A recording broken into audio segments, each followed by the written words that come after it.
नमस्कार दोस्तों, वैदिक मंथन चैनल में आपका स्वागत। आइए एक डिबेट और सुनते हैं सांजनी सर का।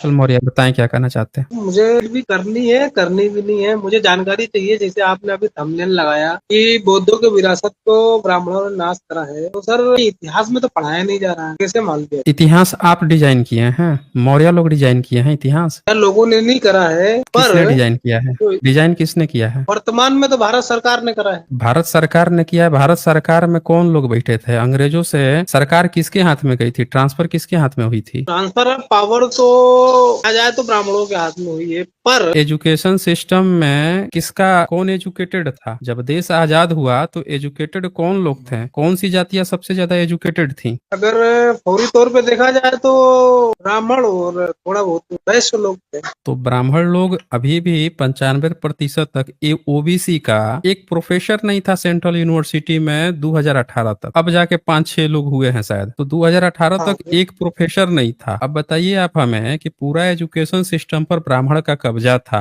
अब ब्राह्मण है जातिवादी। जातिवादी है कि नहीं है? शादी विवाह अपनी जाति में करता है कि नहीं करता है? ब्राह्मण शुद्धिकरण ये कौन जाति फैलाती है? हम वो तो ऊंची जाति हैं, हम श्रेष्ठ हैं, ये कौन जाति फैलाती है? तो वो जाति जो है अपने पुरखों के बारे में बताएगी कि उन्होंने क्या क्या किया है, क्या नहीं किया है। वो तो मैंने आपकी बात मान ली है, पर जो डिजाइन हुआ है, इतिहास डिजाइन होता है। इतिहास तो पूरी तरह से काल्पनिक तो हो नहीं सकता है। जो इतिहास पढ़ाया जाता है, जैसे हमको पढ़ाया, हमने पढ़ा है, बुद्ध के बारे में थोड़ा सा पढ़ लिया था। उस समय सिद्धार्थ थे, गौतम थे, उनकी माँ, उनका जन्म हुआ, उनने हंस को मार दिया, अच्छा, तो उनके भाई कैसे ने पता जीतो। चला था? कैसे सिद्धार्थ की जीवनी कहाँ से पता चली? सर हमने 5वीं ब्राह्मण तो क्लास में पढ़ा रामायण था। में, वाल्मीकि रामायण में बुद्ध को तो गाली देके बैठा है, तो आपको सिद्धार्थ की जिंदगी कहाँ से पता चली? तो पढ़ाया सर था कहाँ हमने से पता चली थी? 5वीं क्लास में पढ़ा था सर। 5वीं हंस, एक हंस का हाँ, चैप्टर था। ठीक है आपने पढ़ा था, लेकिन कहाँ से पता चली थी उस, ये भी तो आप पता लगाएंगे ना कि उस किताब में कहाँ से आया। उस समय तो हमारी उम्र बहुत कम थी, पर आज जब से आपको सुनने लगा हूँ, थोड़ा बहुत हमारी भी जिज्ञासा जग रही है, तो मैं ये सोचता हूँ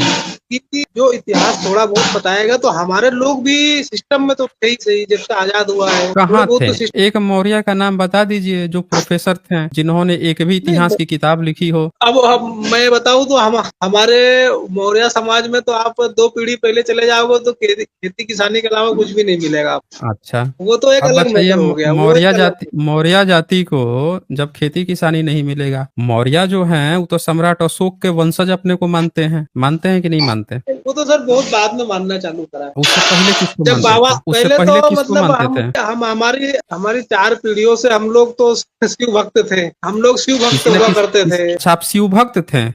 हमारे परदादा 1965 में शिव मंदिर बनवा लिया था, और किसके कहने से बनवाया था वो हमें जानकारी नहीं है। आज भी मौजूद है। ये अलग बात है कि 1965 में ना, जी मतलब जी 1965 में बनवाए थे। 1950 से पहले आप बताइए, 1947 से पहले बताइए कुछ। नहीं सर, अच्छा, उसके पहले नहीं। और एक एजुकेटेड मौर्य का नाम बताइए जो अंग्रेजों से पहले कोई मंदिर बनवाया हो या कोई एजुकेटेड हो। नहीं सर, नहीं मिलता, वो पढ़ा तो नहीं लिखा हो, मिलता। नहीं नहीं मिलता। मिलता। यानी कि आप पूरी तरह से इतिहास पर निर्भर हैं कि ब्राह्मण आपको क्या पढ़ाएगा। नहीं, वो तो मैंने आपकी सब बात मान ली। वो तो मैं आपको डिबेट देखता हूँ, बहुत कुछ समझ भी चुका हूँ, और धीरे धीरे भाई पुरखों से जो मिला धर्म, उस धर्म में पैदा हूँ। बाकी हमने धर्म और सरनेम तो ये आईडी हमारी बनी हुई इसीलिए लगा हुआ है। बाकी हमने रियल में हमारे कागज सरनेम भी हटाई। नहीं, यहाँ हम पे ये सोच एक बात और तो समझिए आप। यहाँ पे जब सब लोग सरनेम लगा के घूम रहे थे तो कुछ लोग काल्पनिक देवी देवताओं को लेके घूम रहे थे, और जो खेती किसानी कर रहे थे उन्होंने मौर्य सरनेम क्यों लिया?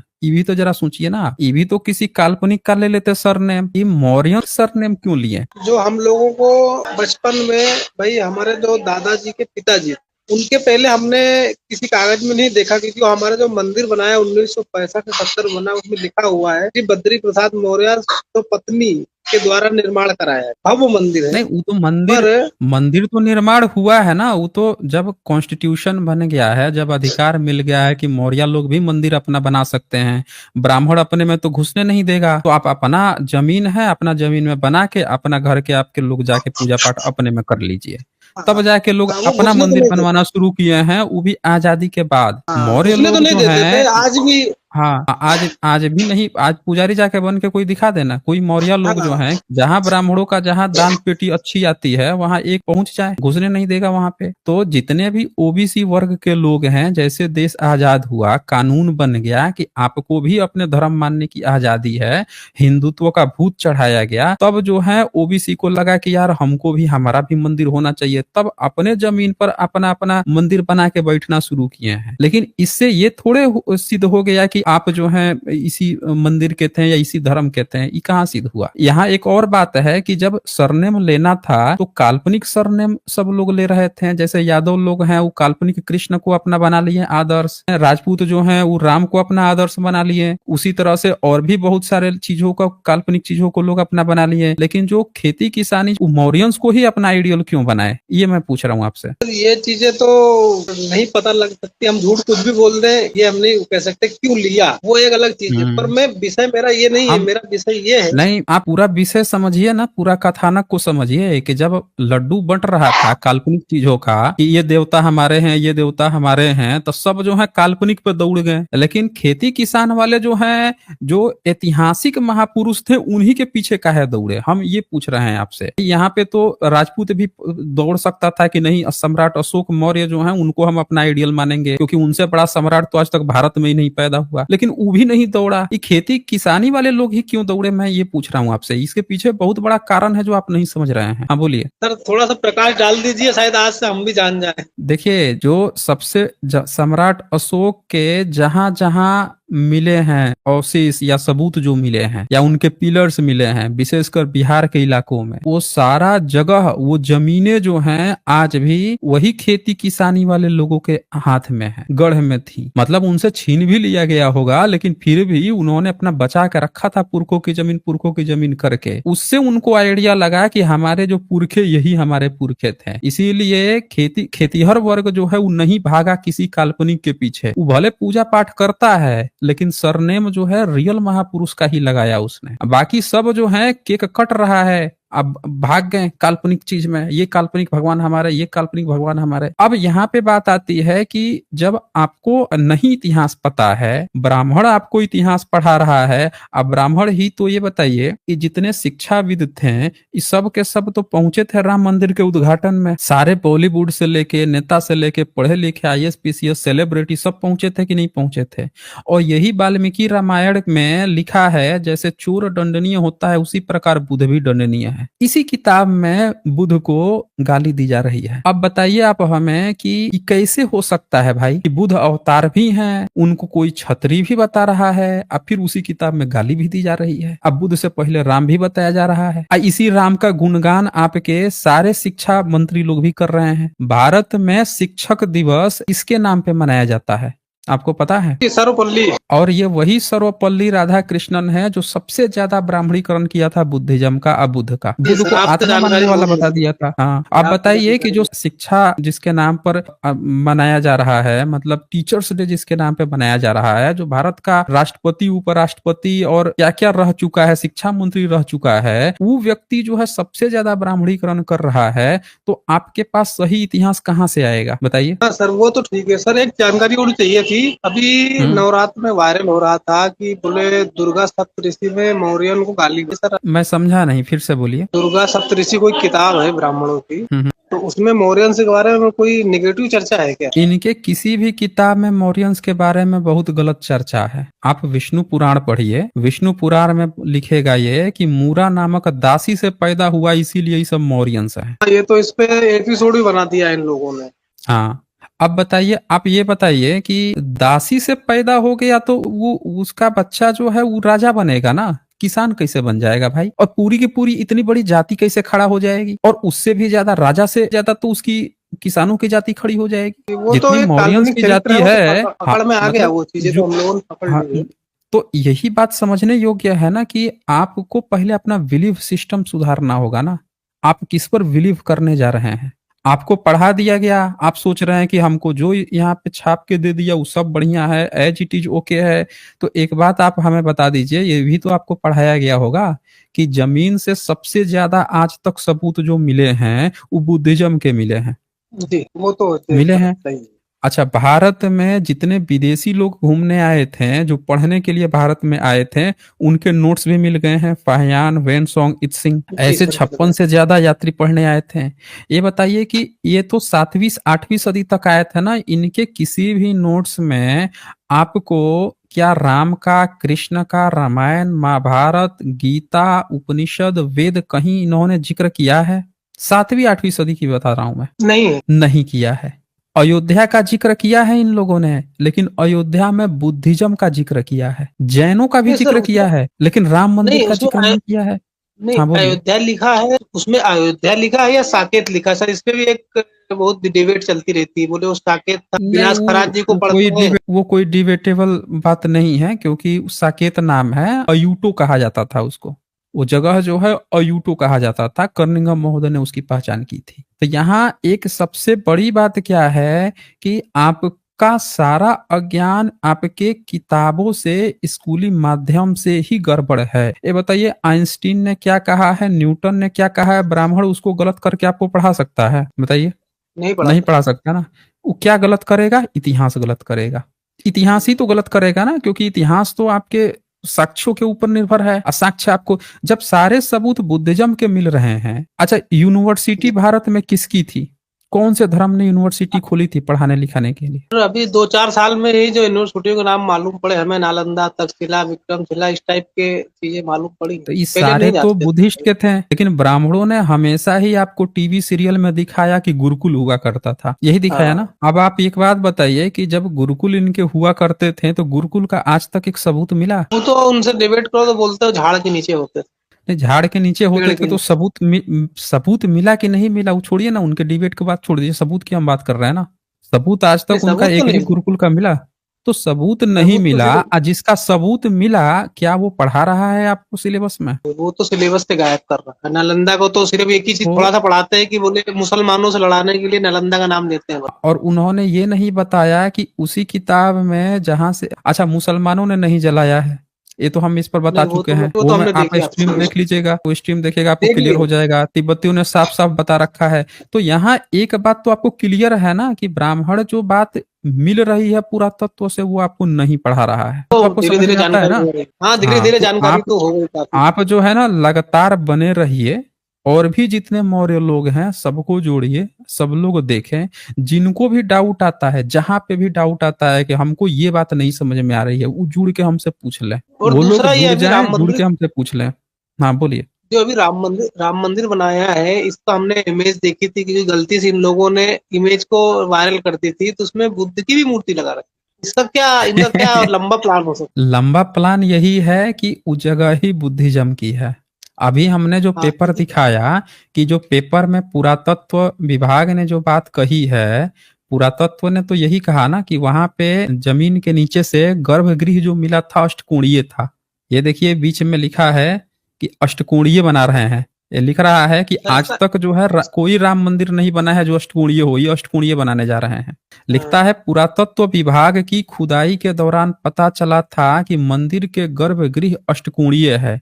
अब अष्टकोणीय तो हमेशा बुद्धिज्म का होता है, बिल्कुल अष्टांगिक मार्ग से। अष्टांगिक मार्ग से रिलेटेड है। ये देख लीजिए ना, ये अभी तो मैंने दिखाया था सारनाथ का, ये अष्टांगिक मार्ग हाँ, अष्टकोणीय से रिलेटेड हाँ, होता है। एक नहीं, हजारों ऐसे सबूत हैं बुद्धिज्म के। तो ये और गर्भगृह से अष्टकोणीय मिला, लेकिन ये सच्चाई आपको नहीं बता रहे हैं आज भी। बताइए, राम नहीं। बुद्ध के सबूत सारे संग्रहालय में रखे हुए हैं। भारत के हर एक, कोई ऐसा संग्रहालय नहीं होगा जहाँ पे बुद्ध के एक सबूत न मिल जाए। हाँ जी, हर एक मथुरा में भी है, संग्रहालय दिल्ली में आप में भी है। जाएंगे तो हर जगह है।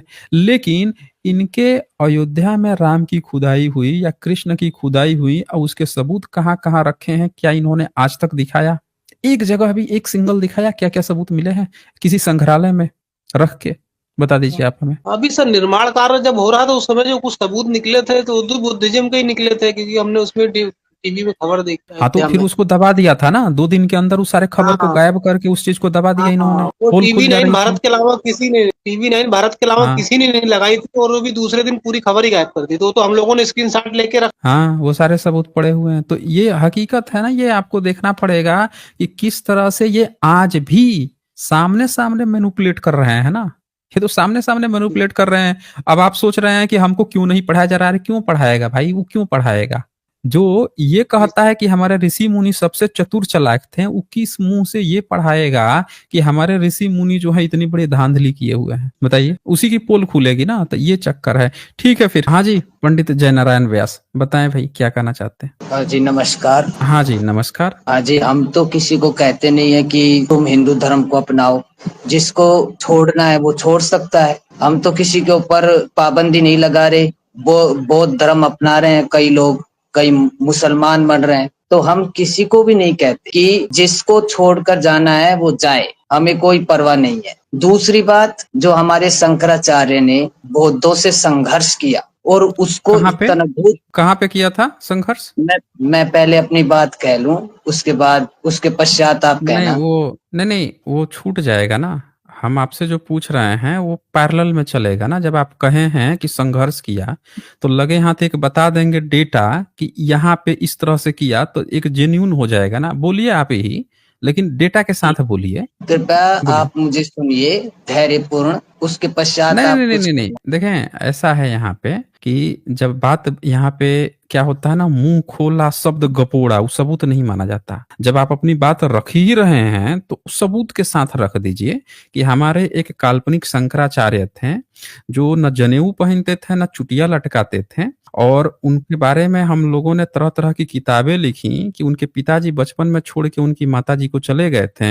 उसके 2-3 साल बाद वो जन्म लिए थे शिव जी की कृपा से, और फिर उन्होंने क्या किया, बड़े हुए तो न जनेऊ पहना न चुटिया लटकाई, अब फिर भी जो है बौद्धों से संघर्ष कर लिया। अब 32 साल की उम्र में अपना जो भगंदर हो गया था, जो पाइल्स कहते हैं, उसका भी एक्सट्रीम लेवल, तो इसका इलाज कराने बुद्धिस्ट टेम्पल में गए थे केदारनाथ, और उधर ही जाके मर गए थे। तो डिटेल से डेटा में बताइएगा ना, तब पता चलेगा ना कि वो संघर्ष कब करने गए थे। जब इलाज कराने गए थे, भगंदर का इलाज कराने तब गए थे, तब संघर्ष किए थे, तब मारे गए देखिए, थे या कब मारे गए थे? पूरा डेटा के साथ बताइए। हाँ बोलिए। कृपया करके सुनिए। इस देश पे बौद्धों का जिस तरीके से वर्चस्व फैल रहा था, उसको जिस तरीके कब? से हमने कृपया करके आप सुनिए। आक्रमणकारी थे? आप विदेश से आक्रमणकारी थे क्या? जैसे मुस्लिम आए हैं तो उनको बड़ा भारत के साम्राज्य को तहस नहस करके अपना इस्लाम फैलाया, तो आपको भी भारत में, भारत का जो धर्म बुद्ध धर्म था, इसको नष्ट करने के लिए आप कहाँ से आए थे वैसे? यूरेशिया से, मधेशिया, वोल्गा, कहाँ से आए थे आप,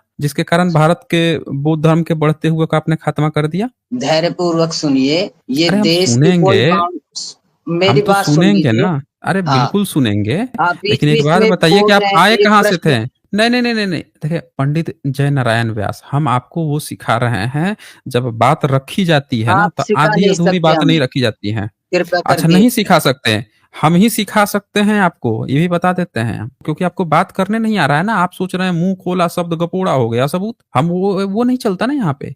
आप जब कह रहे हैं कि भारत में बुद्ध धर्म फैल रहा था, तो आप डेटा के साथ बताइए कौन सी सदी में फैल रहा था, आप कौन सी सदी में थे, आपने कैसे खत्म किया, किस तरह से खत्म किया? क्या जिसको गोदाम में भगंदर हो गया था वो इलाज कराने खुद बुद्धिस्ट महाविहार में गया था, खुदा का इलाज करा रहा था, या फिर कैसे शीत ठंडी लग गई तो मर गया, या फिर कैसे संघर्ष में मर गया, क्या किया? तो डिटेल्स में बताइए ना, तब तो पता चलेगा। आप कह रहे हैं बुद्ध धर्म फैल रहा था, आप आ गए ऐसे बता रहे हैं जैसे आप मुस्लिम थे, विदेश से आ गए, अकबर को साथ में लेके आ गए, अकबर को ब्राह्मण भाई बना लिए, या फिर भारत में बढ़ते हुए बुद्ध धर्म का खात्मा कर दिए, यहाँ की यूनिवर्सिटी जला दिए। क्या किए थे आप, बताइए जरा। देखिए, मुगलों ने तो हमारा खूब साथ दिया है, हम तो ऐसे कभी नहीं आपका, कहेंगे। हाँ तो सुन लिया आप लोगों ने। ये ब्राह्मण पंडित जयनारायण व्यास हैं, बता रहे हैं कि मुगलों ने इनका खूब साथ दिया है। तो मुगलों के साथ आपके रोटी बेटी भी संबंध रहे होंगे? रोटी बेटी का संबंध नहीं था, केवल उन्होंने हमें ब्राह्मण संरक्षण कैसे दिया। था? नहीं, फिर आपका जो है वो कैसे अवतार कैसे बन गया, फिर वो कैसे आपका भाई कैसे बन गया? आपने तो ब्राह्मण बना दिया था ना, ब्राह्मण घोषित किया था अकबर को।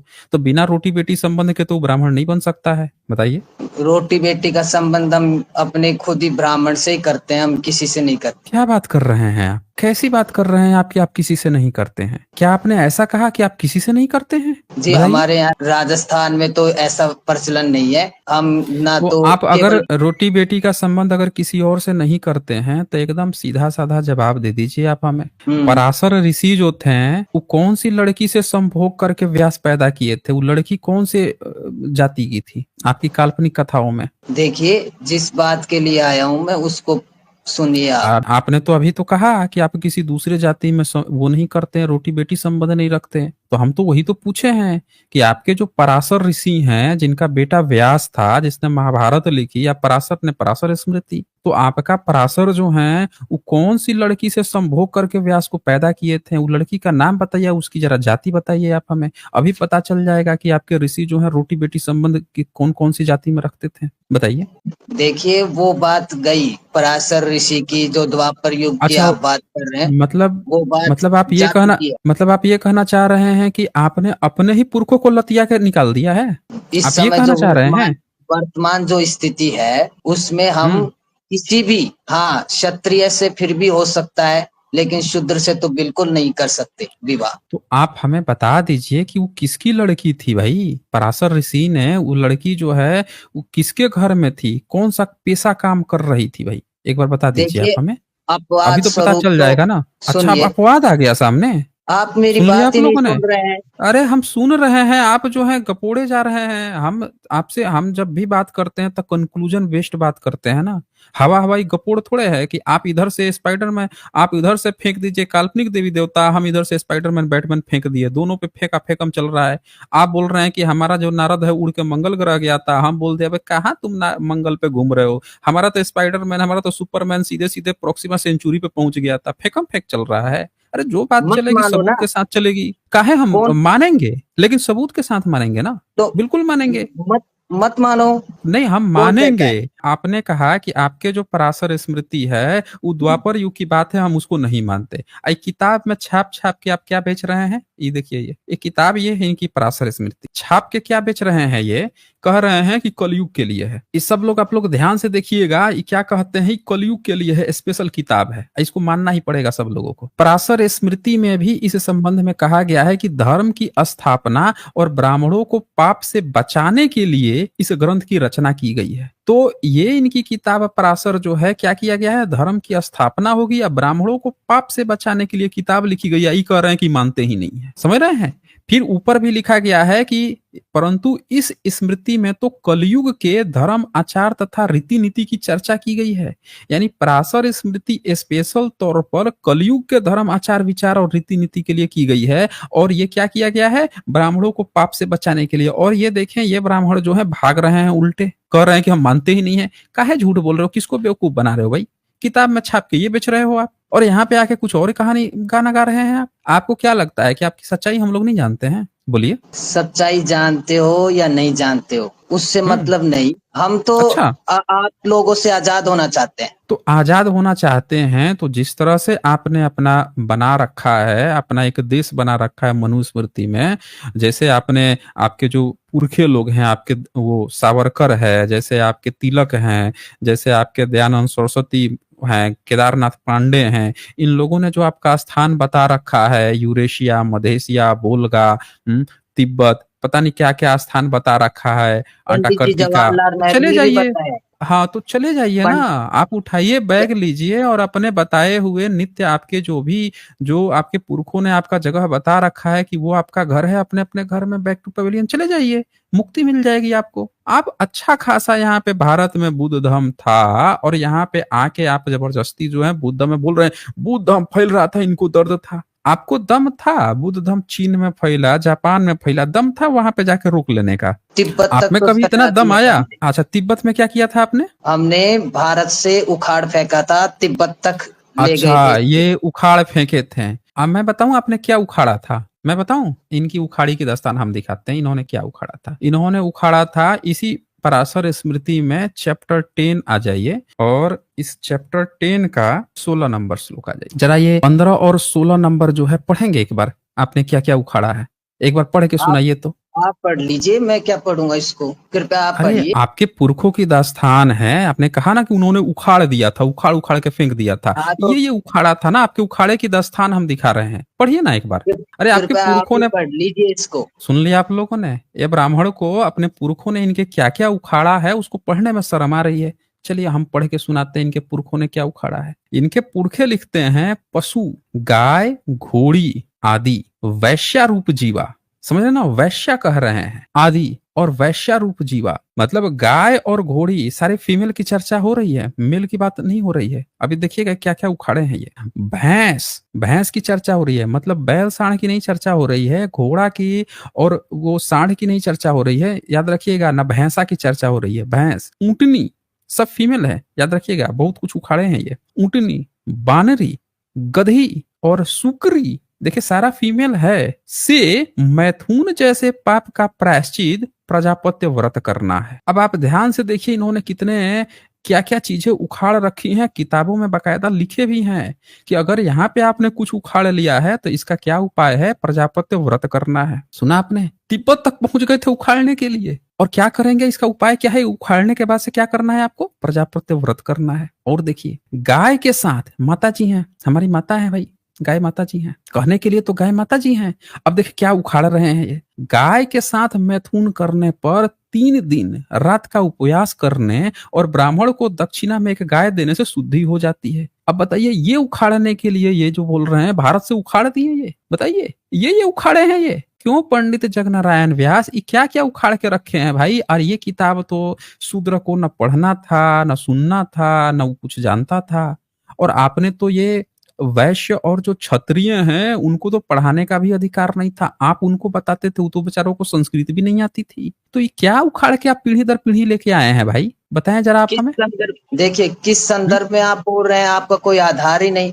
मैंने किस विषय की अच्छा, बात करी, आप अलग तो ही सुन बात लिया आप लेके जा लोगों रहे ने, इन्होंने कहा इन्होंने बहुत कुछ उखाड़ा है इनके पुरखों ने, हमने उनके उखाड़ने की दास्तान यहाँ ओपन कर दी तो कह रहे हैं संदर्भ ही अलग है। अरे आपका कोई संदर्भ नहीं है, आपका यही संदर्भ है, आप पूरे जिंदगी पर यही सब उखाड़े हैं, समझ रहे ना। जिसको अकबर जब आया आपकी ऊपर से नीचे तक टुटिया हिल गई थी, जब मोहम्मद बिन कासिम आया तुरंत किला फाड़ के निकल के आके लगे कूद के बताने, हे हुजूर जी हुजूर तशरीफ परोसिए, मंदिर तोड़िए तभी यहाँ जीतेंगे, तशरीफ परोसती है। चचनामा में लिखा है आपकी पूरी दास्तान, आपने क्या उखाड़ा है। आप भविष्य पुराण में आपने लिख रखा है कि अकबर को कैसे आप पिछला जन्म का ब्राह्मण घोषित करके दरबारी बने के उसको स्वर्ग पहुंचा दिए। आपने अल्लाह उपनिषद लिख दिया, आपने क्या क्या उखाड़ा है, दस्तान है, खोल दूंगा असली क्या क्या उखाड़ा है ना, तो आपकी सिट्टी पिट्टी कुल होने वाली है। अभी तो हम आपके पुरखों की लिखी हुई दस्तान दिखा रहे थे कि दरअसल आपने जो असल में उखाड़ा है वो ये सब उखाड़ा है, हैं? बोल रहे हैं उखाड़ के फेंक दिए, ये कर दिए, वो कर दिए।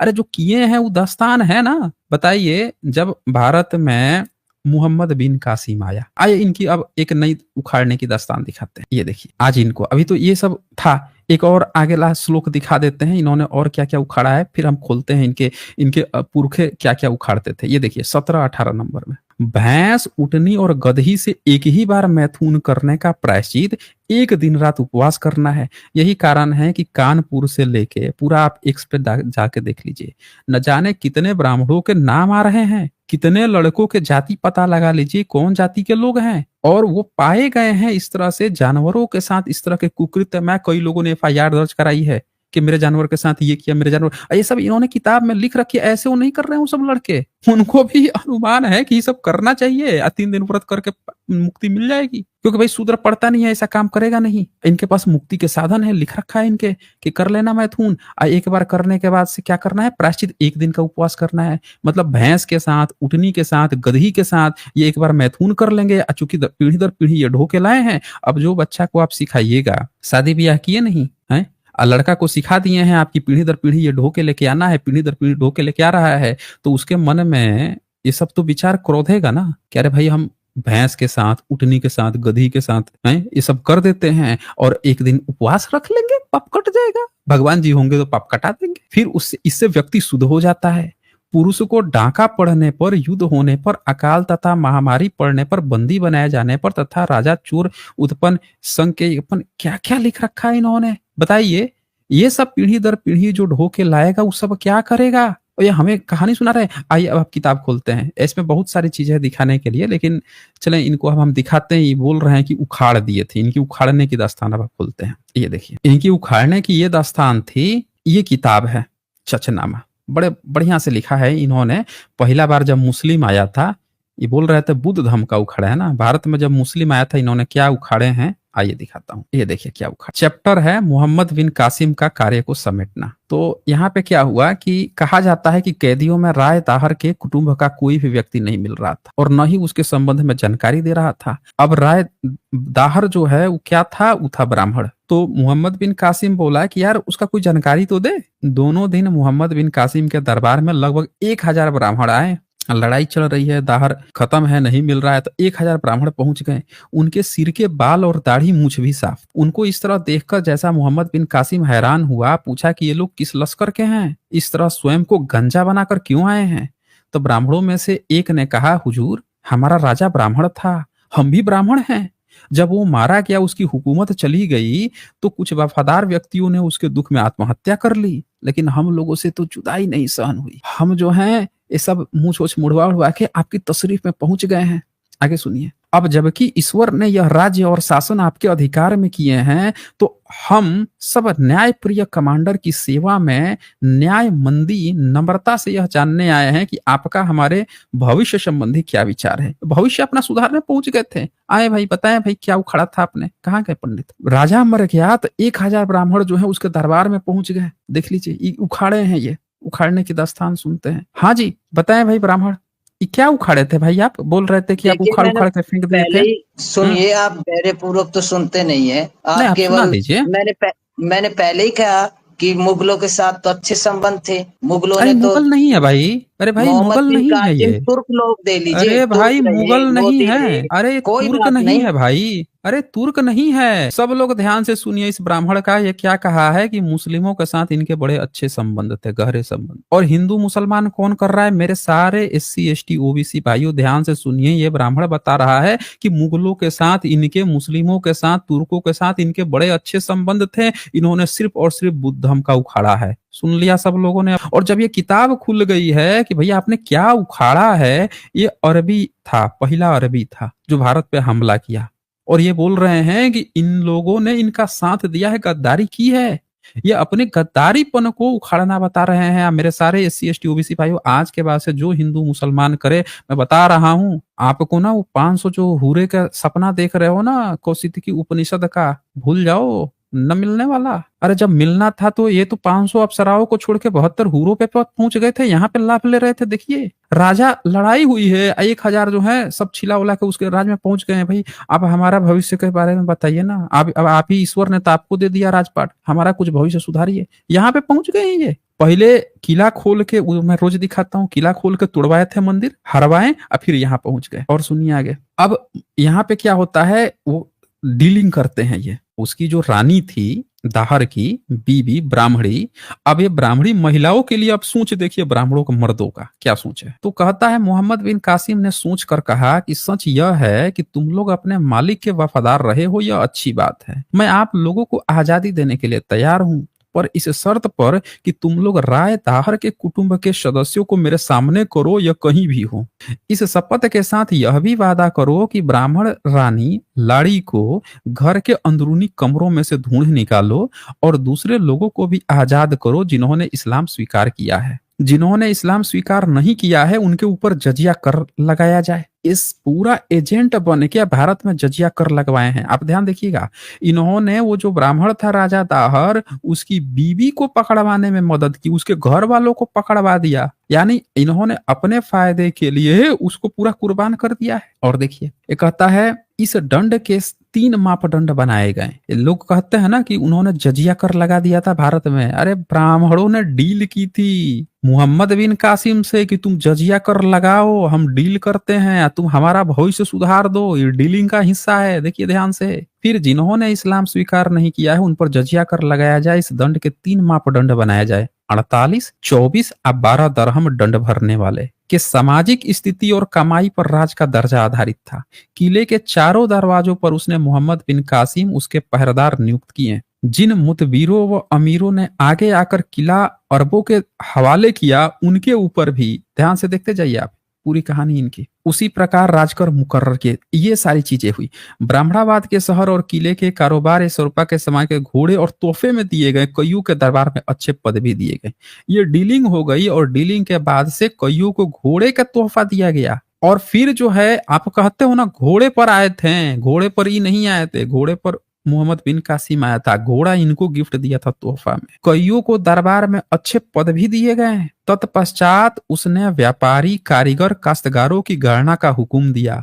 यह आंकड़ा करीब 10,000 था। अब देखें ये सारा डील का हिस्सा था। फिर ये देखिए ब्राह्मणों ने जब देखा कि अरब जनरल मोहम्मद बिन कासिम वडेरों का लिहाज रख रहा है तो वो भी कुछ इसी प्रकार की रियायत लेने के लिए निवेदन करने आए। शहर के बड़े वडेरों और अमीरों ने गवाही दी, ब्राह्मण समाज को हमारे यहाँ अधिक मान दिया जाता है और आम जनता ने उनकी मान्यता भी है। मोहम्मद बिन कासिम ने उनकी अच्छी इज्जत अफजाई की और हुक्म जारी किया कि पूर्व में जिस तरह इनका स्थान कायम था वही दर्जा और मान्यता कायम रहेगी। उसका ये विश्वास था कि ये लोग भविष्य में कोई ऐसी शरारत या हरकत नहीं करेंगे। तो इन्होंने क्या किया था, पूरा जो है डील कर लिया और उससे अपना सम्मान लिया कि हम सबके ऊपर राज करेंगे। उसने शहर के सारे ब्राह्मणों की सभा बुलाई, अब सुनिए ध्यान से, और बावज प्रवचन दिया। राय दाहर के समय में आप लोगों के पास जवाबदारी वाले ओहदे पद थे, क्योंकि वो खुद ब्राह्मण था, सारे ब्राह्मण बैठ के कब्जा किए थे, तो इसीलिए आप अवश्य ही शहर और आसपास के इलाके में सभी आदमियों को पहचानते होंगे। मुझे बताओ कि कौन कौन ध्यान में रखने के काबिल है। अब ये देखिए क्या डील हो रही है। वो कह रहा है कि तुम ब्राह्मण ये बताओ कि राज्य पर खतरा कौन कौन से आदमी से है, कौन कौन ध्यान रख रहा है, सबका लिस्ट दो हमें। नाम वाले वडेरे जो हमारी दोस्ती और सहायता के हकदार हैं, आप लोगों के लिए मेरी राय अच्छी है। मुझे आप लोगों की ईमानदारी व वफादारी में पूर्ण विश्वास है। देखें, ब्राह्मणों की ईमानदारी और वफादारी में पूर्ण विश्वास है। अच्छा, उन्होंने दिया था, इन्होंने खुद लिया था। गद्दारी, ये अपनी गद्दारी को अपनी तारीफ बता रहा था, ध्यान से सुनिएगा। मैं आप लोगों के सारे ओहदे ज्यों के त्यों कायम रख रहा हूं, डील हो रही है, और रियासत का शासकीय कार्य भी आपके काबिल हाथों में सौंप रहा हूं। इसमें आपका पीढ़ी दर पीढ़ी हक कायम रहेगा। देख लीजिए, पीढ़ी दर पीढ़ी हक कायम रहेगा। डीलिंग हुई है ब्राह्मणों की, आपके कुटुंब और वंशजों के लिए। ये जो जातिवाद ब्राह्मणवाद जो चला है, ये डील किए हैं सब कि हमारे सारे रिश्तेदार, हमारे सारे वंशज, बाकी सारी जाति का ये वहां पे लिस्ट दे रहे हैं। आप लोग इस व्यवस्था में किसी भी फेरबदल का संदेह न रखना, ना ही ये हुक्म वापस लिया जाएगा। बोल दिया है कि आपको जो है हमारे सत्ता में कोई वो नहीं करना है, मतलब लड़ाई झगड़ा नहीं करना है। हम आपको पूरा ये डील दे रहे हैं। अब ब्राह्मणों ने पूरे देश में नई हुकूमत के विषय में अच्छा बोलना शुरू किया। ध्यान से सुनिएगा दोस्तों, भारत में ये मुस्लिम शासन कैसे लेके आए हैं, आज आपको हिंदू मुसलमान किया जा रहा है। सभी साथियों ध्यान से सुनिएगा, भारत में मुस्लिमों को बसाने, उनसे डील करने, यहाँ के राजाओं को, आप कहते ना हमारे मूल निवासी तो राजा थे, हमको ये हुआ, अरे सबका नाम पहुंचाए हैं कि खतरनाक, इनको मारो काटो, सबको मरवाए हैं और डील ये लिए हैं। अब देखें, ब्राह्मणों ने पूरे देश में नई हुकूमत यानी मुस्लिम शासन के विषय में अच्छा बोलना शुरू क्या किया, अच्छा बोलना। ये बड़े अच्छे लोग हैं भाई। अब राय ताहर के देहांत के पश्चात सिंधी सल्तनत खत्म कही जाएगी। अब मुल्क पर पूर्णतः अरबों का हुकूमत है। उनके सामने सब एक जैसे हैं, छोटे या बड़े, शहरी या गांव वाले। अब ये सबको बता रहे थे कि भाई देखो ये तो बड़े अच्छे हैं, सबको बराबर रखते हैं, इनके आगे कोई छोटा नहीं है, कोई बड़ा नहीं, तारीफ पर तारीफ कर रहे हैं। उनका मतलब ये था कि अरबों के सामने जात पात, स्थानीय धार्मिक विश्वास का कोई फर्क नहीं था। उनको सबको एक ही दर्जे का मानते थे। उन्होंने यानी मोहम्मद बिन कासिम ने हमको आपके पास भेजा है। ये बहुजनों से आके बता रहे थे कि देखो इस देश का जो शासक है उसने हमको भेजा है आपके सामने बात करने के लिए। अब क्या बात करना, सुनिए, भेजा है और ये विश्वास दिलाने के लिए कि सच्चाई को समझा जाए, और अगर हम अरबों के सामने हथियार नहीं डालेंगे और कर नहीं देंगे तो हमारे पास न तो धन संपत्ति रहेगी और न ही जीविका के लिए कोई साधन। अब ध्यान से सुनिए, मैं क्यों कहता हूं कि वर्ण व्यवस्था 7वीं सदी के बाद ब्राह्मणों ने इंप्लीमेंट की, अब मुस्लिमों से मिलकर वर्ण व्यवस्था लगाई थी। आइए इसका पहला जो रूट कॉज है वो मिलता है आपको चचनामा में। ध्यान दीजिएगा, जो लोगों भी डाउट है कि वर्ण व्यवस्था कब से आई है, यहाँ वर्ण व्यवस्था मिलती है जब ब्राह्मणों ने डील कर लिया मोहम्मद बिन कासिम से और आके बहुजनों से क्या बता रहा है कि देखो अगर आप अरबों के सामने हथियार नहीं डालोगे, ठीक है ना, और कर नहीं दोगे तो आपका जितना धन संपत्ति है सब छीन लिया जाएगा, आपके जीविका के सारे साधन छीन लिए जाएंगे। तो ब्राह्मणों ने मनुस्मृति में क्या लिखा है, मनुस्मृति किसके लिए लिखा है, मुस्लिम्स के लिए लिखा। क्या लिखा उसमें उसने थोड़ा सा बदल दिया बाद में कि अब यज्ञ हवन के लिए हम छीन लेंगे आपका धन। दरअसल इनकी वर्ण व्यवस्था ही शुरू हुई थी मुस्लिमों को फायदा पहुंचाने के लिए। ये बोला कि आप ना हाथ सरेंडर कर दो, बहुजन लोग नहीं किए तो क्या नियम बनाया, आपका धन छीन लिया जाएगा, आपकी जीविका छीन ली जाएगी। तो क्या हुआ बहुजनों का, बहुजनों की जीविका छीन गई, राज सत्ता छीन गई, उनके जमीन छीन गए, सब छीन गए। और क्या नियम बनाया ब्राह्मणों ने कि शूद्र हथियार नहीं चला सकता, हथियार नहीं रख सकता, नियम बनाया ना। अब वो धर्म ग्रंथ का हिस्सा धीरे से ब्राह्मणों ने फिट कर दिया कि अब ये हमारा नया धर्म है। तो मैं क्या क्यों कहता हूं कि ब्राह्मणवाद की जो धर्म आया है वो 7वीं सदी के बाद आया है, इसकी गवाही चचनामा देता है। और ये साफ साफ लिखा है कि इन्होंने ये चीजें जाके कही बहुजनों से कि आप मत लड़ो अरबों के खिलाफ, नहीं तो हम सारा छीन लेंगे। तभी ये नियम कानून आया। और देखिए सच तो यह है कि हमारी स्थिति कमजोर हो गई है, केवल उनकी दया भावना वो अच्छाई से शान और इज्जत पा सकेंगे, वरना हमें अपने वतन से धकेल दिया जाएगा। इसीलिए बेहतर यही होगा कि मुकर्रर किया हुआ राजकर अदा किया जाए, नहीं तो आगे चलकर बोझ बन जाएगा। अब आप देखो बहुजन लोग नहीं झुके, जब बहुजन लोग नहीं झुके तो ब्राह्मणों ने अपना धर्म बना दिया कि हे हुजूर हमारा धर्म के अब ये सब नहीं है, ये सब शूद्र हो गए हैं, मारो काटो सब करो। हमारा तो धर्म वो है जिसमें शूद्र जो है तलवार ही नहीं उठाएगा, हमारी बात मानेगा, हमारी सेवा करेगा। और इस तरह से मनुवाद शुरू हुआ है। किसी को कोई डाउट है? क्यों पंडित क्या कहाँ गए व्यास भाई? पंडित व्यास आपका क्या कहना है भाई? ये क्या कर रहे थे आपके पुरखे, ये क्या उखाड़े थे भाई? है जी, अब आपने बोल लिया, क्या अब मैं उखाड़े थे बोलूं? ये? हाँ बोलिए ना, क्या क्या उखाड़े थे, जरा बताइए आप हमें। हाँ तो बोलिए आप ना। सुनिए थोड़ा बहुत। सुनेंगे। आप जो ये पुस्तकें दिखा रहे हैं, क्या हमको नहीं पता? हमको तो ये भी पता है पुष्यमित्र शुंग ब्राह्मण था या बौद्ध था। हमको तो ये भी पता है कि किस तरीके से कालिदास, किस तरीके से चाणक्य। आप हमें क्या सिखा रहे? अच्छा हमारे आपको तो अच्छा देखिए एक बीच बात में बताइए, आपको माफ कीजिएगा, डायपर आप बोलने पहनने, दीजिए। डायपर पहनना है, वॉशरूम बना के करना है या खेत में जाना है, ये पता था आपको? मैं आपको इंटरप्ट नहीं किया, उसके बाद आप अपना प्रश्न रखें। हम ये पूछ रहे हैं कि आपने जो कहानी लिखी है कि कृष्ण की 16,008 शादियां हुई थी, तो उसके लिए वॉशरूम बनवाना था या सब लोग खेत में जाते थे, इसका पता है कि नहीं है आपको? ये हम पूछ रहे हैं। देखिए अनर्गल बातें आप मत कीजिए। नहीं, पहले अनर्गल बात ही नहीं है, एकदम प्रैक्टिकल बात तो हमने पूछी है। आप जब इतना दावा बोल रहे हैं कि आपको ये पता है वो पता है, किसी को दिन में अगर लग जाए, हकवास लग जाए, किसी को टट्टी आ जाए, पेट खराब हो जाए, या इतने जो हमारे देवी देवता हैं, आपने कृष्ण जी को ही आप ले लीजिए, कृष्ण जी को 16,008 बीवी थी, तो 16,008 लोगों के रहने के लिए तो कई किलोमीटर बड़ा वो जगह बनाना पड़ेगा। अब मान लीजिए जब उतना कई किलोमीटर में जब महल बनेगा, तो किसी फीमेल को ले लीजिए, मर्द तो कहीं भी खेत वेत में उठ कर चला गया, अब किसी दिन में जाना हुआ तो क्या आपने वॉशरूम बना रखा था, वॉशरूम की व्यवस्था कर रखी थी? नहीं तो एक तो महिला को निकल के कई किलोमीटर चल के फिर बाहर जाना पड़ेगा। अब आमतौर पे तो भारत के लोग लोटा लेके जाते थे, दिन में किसी की तबीयत खराब हो गई तो वॉशरूम, इसीलिए मैं एकदम जेन्युइन क्वेश्चन पूछ रहा हूँ, वॉशरूम बनाने की जानकारी थी आपको? वो बताइए। देखिए आप बोलने नहीं दे रहे हो। अरे भाई हम तो क्वेश्चन पुटअप किए हैं, आप ही को जवाब देना है, और आप जवाब देने की बजाय जब ये कह रहे हैं कि आपको बोलने नहीं दिया जा रहा है, तो इससे ये पता चलता है कि आप क्वेश्चन भाग रहे हैं। आप बोलिए, पूरी बात बोलिए, क्वेश्चन भी लेते चलिए, उसका भी आंसर देते चलिए। बोलिए, इसकी जानकारी थी आपको वॉशरूम बनाने की? एक प्रश्न आपने किया, उसका मैं उत्तर दे ही रहा था, आप बीच में दूसरी बात ले। भाई आप उसका जवाब नहीं दे रहे थे, आप मुद्दा छोड़ के भाग गए थे, आप लगे कहानी समझाने, आपको पुष्यमित्र का पता है, आपको उसका पता है, आपको उसका पता है, कालिदास का पता है। हमने ना पुष्यमित्र का नाम लिया था ना कालिदास का नाम लिया था, वो तो हमारा टॉपिक ही नहीं था।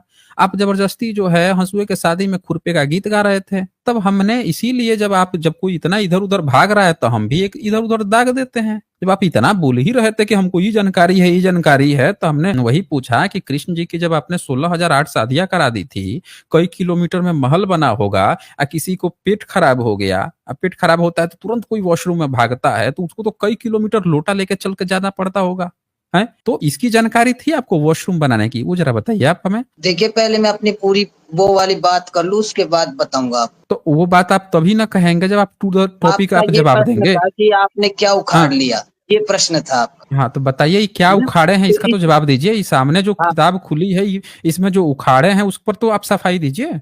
हाँ इसी की तो सफाई दे रहा हूँ, आप सुन ही नहीं रहे हो। अब मेरी बात सुनिए, जो ये हमने सुनाइए ना।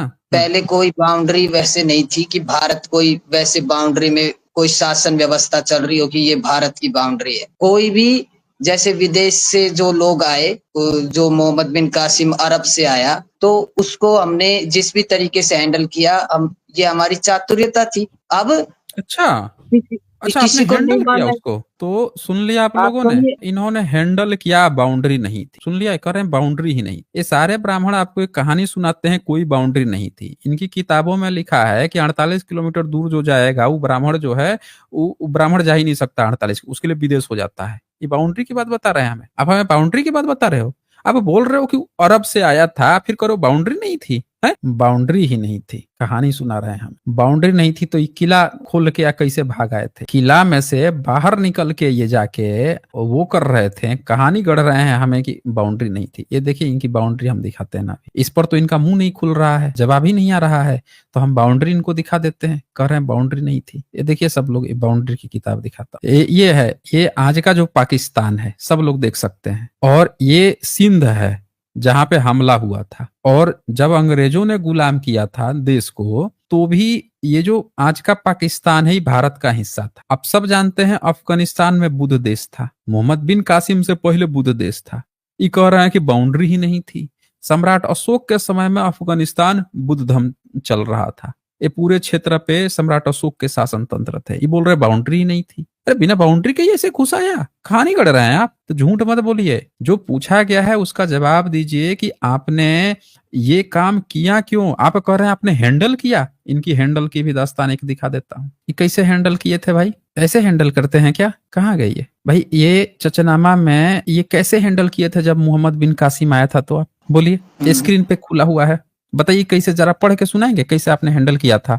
पहला ब्राह्मण पहली बार एक मुस्लिम से मिला तो कैसे हैंडल किया, सुनाएंगे ये? देखिए मैं वैसे विस्तार में समझा दूंगा। जिस तरीके से अरब से आए लोग, उनको हमें सुरक्षा मिले इन लोगों से, जो ये वनवासी लोग हैं, अच्छा, आपको सुरक्षा मिले, सुरक्षा मिल गई, मतलब मुस्लिम से आपको सुरक्षा मिल गई। अच्छा, जब वो मोहम्मद बिन कासिम हमला किया था, वो राजा के कौन सी जाति थी? राजा किसी भी जात का हो, वो होगा बौद्ध धर्म का ही, और क्या है। तो सुन लिया आप लोगों ने, ये व्यक्ति बता रहे हैं कौन सी जाति को। अरे राजा दाहर खुद ब्राह्मण था, अभी ना पढ़ाया हमने कि 1000 ब्राह्मण पहुंच गए थे सर मुड़ा के। अब बोल रहे हैं कि हमारा राजा ब्राह्मण था, हम उसके रिश्तेदार हैं, इसीलिए सर मुड़ा के बैठे हुए हैं, हमारा भविष्य कुछ तय हुए कीजिए आप। कहानी गढ़ रहे हैं आप, आपको सुरक्षा दे दिया। ब्राह्मण था राजा, मुस्लिम का हमला हुआ, मारा गया, और उसको मरवाने के पीछे भी ब्राह्मण थे। और जब वो मारा गया तो उसकी बीवी, उसके बच्चे, उसके घर परिवार को उठा के इन्होंने मुस्लिमों को सौंप दिया। आई बोल रहे हैं क्या कि उसने रक्षा की थी। अभी ना पढ़वाए हैं आप कि आपने यही तो डील हुई थी मोहम्मद बिन कासिम से कि राजा दाहर की बीवी लाड़ी को और उसके जो घर परिवार रिश्तेदार हैं सबको उसको हैंड ओवर किया जाए। राजा दाहर की 2 बेटी थी, कमला बिमला, वो दोनों को ब्राह्मणों ने क्या हैंड ओवर नहीं कर दिया था मोहम्मद बिन कासिम को, बताएं? देखिए मैं सार्वजनिक रूप से इन बातों को नहीं कर सकता, क्योंकि हमारी भी कोई सिक्योरिटी है, लेकिन बता दीजिए। नहीं बता, आप बता, अरे बता दीजिए ना। हाँ बता रहा हूँ, 1 मिनट सुनिए आप। आपकी ही विचारधारा के कुछ लोग कहते हैं, और शायद आप भी उसमें से होंगे। अब आप 7वीं सदी का नाम ले रहे हैं आप सब लोग। आप तो पहले बोलते थे कि 10वीं 11वीं शताब्दी से ब्राह्मण का अस्तित्व आया, और अब आप 7वीं शताब्दी से कर रहे हैं। आपको नहीं लग रहा है कि 7वीं सदी हम लोग डेट अनाउंस कर चुके हैं कि 7वीं सदी में आपका कोई धर्म नहीं था, मनुवाद नहीं था? हमने तो पूरा किताब खोल के दिखा दिया कि आपने अपना मनुस्मृति ही मुगलों को लाभ पहुंचाने के लिए लिखा था। सब लोग सोच रहे थे कि ब्राह्मण अपना वर्चस्व बनाने के लिए। वो तो आपने मोहम्मद बिन कासिम से डील कर ली कि भाई यहाँ के जो लोग हैं उनको हथियार से तुम रोक दो। तो आपने मनुस्मृति की रचना की और जाके आप लोगों में प्रचार प्रसार किए हैं कि तुम लोग हथियार मत उठाना, नहीं तो तुम्हारा सब धन जब्त किया जाएगा, ये किया जाएगा। लोग नहीं माने तो आपने उसको धर्म बना लिया। ये तो आपने डील की है। अब वहां से आपका शुरुआत हुआ है, इम्प्लीमेंट नहीं हो पाया था क्योंकि मुस्लिम 7वीं सदी में पूरी तरह भारत में नहीं घुसे थे, सिर्फ बॉर्डर पे थे, तो इम्प्लीमेंट नहीं हो पाया। इम्प्लीमेंट आपने 12वीं 13वीं 14वीं सदी से किया है। अब मुगल काल में तो पूरी तरह दरबार में बैठ गए, दिल्ली में उसको ब्राह्मण भाई बना के बैठ गए। तो आपको शुरुआत में आपको आपकी जो बातों में विरोधाभास एवोल्यूशन होता है, एक कोई विरोधाभास नहीं है, एकदम क्लियर कट है। आपको एवोल्यूशन तो समझ में नहीं आता। अभी हमने आपको मैप दिखाया कि जो मोहम्मद बिन कासिम आया था वो कहाँ पे था, पाकिस्तान के बाउंड्री पे। अभी मैप दिखाया ना, ये देखिए अभी हमने मैप दिखाया, ये सब लोग देख सकते हैं, अफगानिस्तान, ये पाकिस्तान का हिस्सा, यहाँ पे सिंध है। तो ये बॉर्डर का इलाका था। आज जो भारत है उसका बॉर्डर का इलाका था। राजस्थान और गुजरात के बीच से सटा हुआ इलाका था, वो भीतर का नहीं था। तो 7वीं सदी तक मोहम्मद बिन कासिम पूरे भारत में नहीं घुसा था, समझ रहे हैं। इसीलिए आपका मनुवाद जो है पूरे भारत में 7वीं सदी में नहीं था, शुरुआत हो चुकी थी। कहानी गढ़ रहे हैं, उखाड़ के फेंके हैं। सब लोगों ने आपने सुना होगा, सही से आप लोग देखे होंगे कि इन्होंने शुरू में आके कितने चाव से बोला, हमारे शंकराचार्य ने, हम ब्राह्मणों ने जो है बौद्ध मत को उखाड़ के फेंक दिया। जैसे इस्लाम की बात आई तो ऐसे लगा किसी ने इनकी नस दबा दी हो, टिटुआ दबा दिया हो, पूंछ जल गई हो। मियाने लगे, अरे उन्होंने तो हमारे संरक्षक थे, वो तो हमारे जो है हमारे ये दिए वो दिया। फिर हमने जब बता दिया कि भैया वो तो ब्राह्मण राजा था, उसको मार दिया, तुम लोगों ने उसकी बेटियां उनको दे दी थी। बताइए, राजा दाहर ब्राह्मण था, बाकी के ब्राह्मणों ने क्या डील की उससे कि वो कहा कि उसके घर परिवार सब चाहिए। तो घर परिवार, उसकी बीवी और उसकी 2 बच्ची को इन लोगों ने हैंड ओवर कर दिया। बताइए ये क्या अच्छी बात है कि आप जो है एक ब्राह्मण की ही 2 बच्चियां हैं, आप लोग के यहाँ महिलाओं की इज्जत नहीं है क्या? यहाँ लोग जो हैं अपनी घर परिवार महिलाओं के लिए अपनी जान दे देते हैं, जान कुर्बान कर देते हैं कि घर महिलाएं इज्जत हैं हमारी। और आप लोगों ने अपने ही राजा के दोनों बेटियों को, उसकी बीवी को उठा के मुस्लिम को सौंप दिया है, और आप उसके दरबारी बन गए, उसके लिए प्रचार प्रसार करने लगे। और आप बोल रहे हैं कि आपने ये उखाड़ा है। आपने ब्राह्मणी लड़कियां थी, वो ब्राह्मण संप्रदाय आपके अपने खानदान की, अपने समाज की लड़कियां थे। आप लोग में लड़कियों की इज्जत नहीं है क्या? यही कारण था कि जब मनुस्मृति आप वही जब रचना कर ही दिए, उसमें भी स्त्री का डाउन कर दिए कि स्त्री का तो कुछ है नहीं, चलो स्त्री को तो हम ऐसे ही दे देते हैं। बताइए आप हमें, आपने कमला बिमला को मोहम्मद बिन कासिम को क्यों सौंपा था?